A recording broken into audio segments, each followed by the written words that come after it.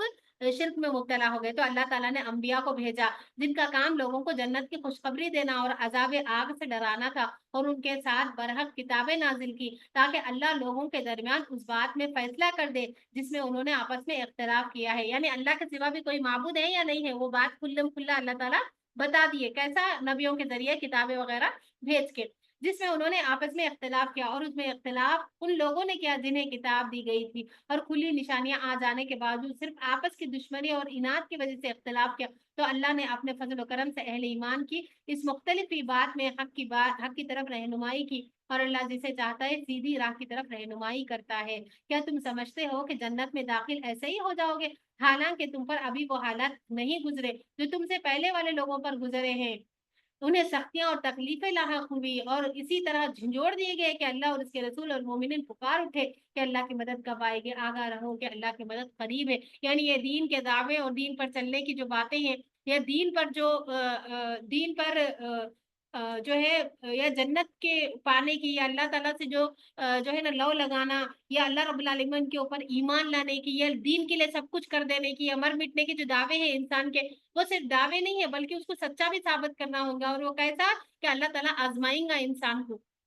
تو آزمائش آنے کے بعد میں جو یہ راستہ چھوڑ کے بھاگ جائیں گے، جو دین کو پیچھے چھوڑ دیں گے، پھر ان کے لیے خسارہ ہے، تو اللہ تعالیٰ کیا بولے کہ ایسا کبھی بھی نہیں ہوا کہ ایک انسان کیا بولا کہ میں دین پر عمل کرنے والا ہوں، میں اللہ کو مانتا ہوں، اور اللہ تعالیٰ اس کو جنت میں ڈال دیے، نہیں، بلکہ ہمیشہ سے ایسا ہوا ہے کہ جو بھی انسان دین پر عمل کرنے کا دعویٰ کرتا ہے تو پھر اس کو آزمائش میں لازماً اللہ تعالیٰ ڈالتے ہیں، تاکہ پھر اللہ سبحانہ و تعالیٰ دیکھیں کہ واقعی میں وہ حق پر ہے، یا پھر ایسے فائدے حاصل کرنے کے لیے یا لوگوں کے سامنے دکھلاوے کے لیے دین کا لبادہ اڑا ہوا ہے۔ بس آپ سے لوگ پوچھتے ہیں کہ اللہ کی راہ میں کیا خرچ کریں، آپ کہہ دیجیے کہ جو مال بھی تم چاہو خرچ کرو، والدین کے لیے، رشتہ داروں کے لیے، یتیموں کے لیے، مسکینوں کے لیے اور مسافروں کے لیے، اور تم جو کار خیر بھی کرو گے اللہ تعالیٰ کو اس کا پورا علم ہوتا ہے۔ تم پر جہاد فرض کر دیا گیا ہے، اب مدینہ میں آنے کے بعد میں جہاد فرض ہوا تو رمضان میں،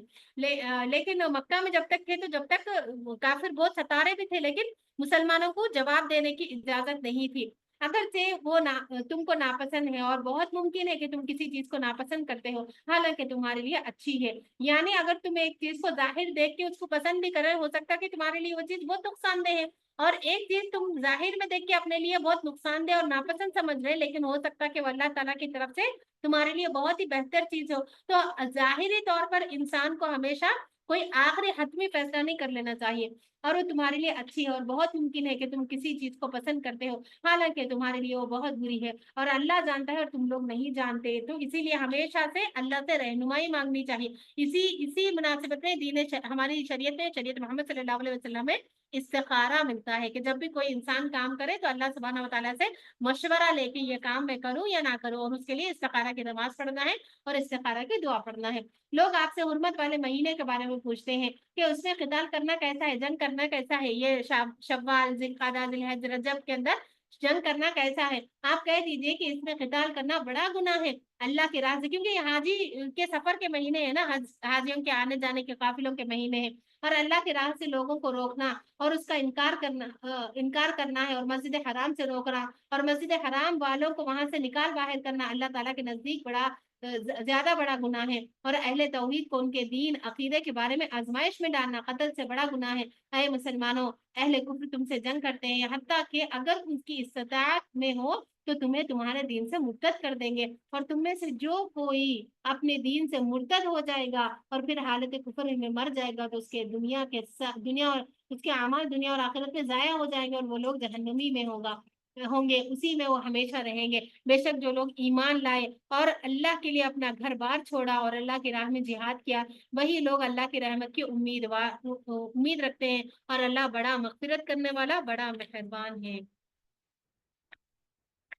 آج کے لیے اتنا ہی کافی ہے، آگے کی آیات انشاءاللہ ہم کل کنٹینیو کریں گے۔ اللہ سبحانہ و تعالیٰ سے دعا ہے کہ اللہ تعالیٰ ہمیں صحیح فہم کے ساتھ آیات قرآن کو سمجھنے کی توفیق عطا فرمائے۔ اللہ سبحانہ و تعالیٰ سے دعا ہے کہ جو کچھ بھی ہمیں پڑھا ہے اس کے اوپر اللہ تعالیٰ ایسے طریقے سے عمل کرنے کی توفیق عطا فرمائے۔ رمضان میں جو بھی ہم عبادت کر رہے ہیں اللہ تعالیٰ ان عبادات کو اور زیادہ کرنے کی اور نیکیوں اور بھلائیوں میں اور خیرات میں آگے سے آگے بڑھنے کی توفیق عطا فرمائے، اور تمام ہمارے نیک کاموں کو قبول فرمائے۔ جتنی بھی ہماری دعائیں ہیں اللہ سبحانہ و تعالیٰ ان کو احسن طریقے سے قبول فرمائے، اور دنیا اور آخرت دونوں جہانوں کی بھلائی ہم سب کو نصیب فرمائے۔ آمین وآخر دعوانا ان الحمد للہ رب العالمین وما علیک الا البلاغ المبین۔ سبحانک اللہم وبحمدک نشہد ان لا الہ الا انت نستغفرک ونستغفرک ونتوب الیک۔ بارک اللہ فیکم۔ السلام علیکم ورحمۃ اللہ وبرکاتہ۔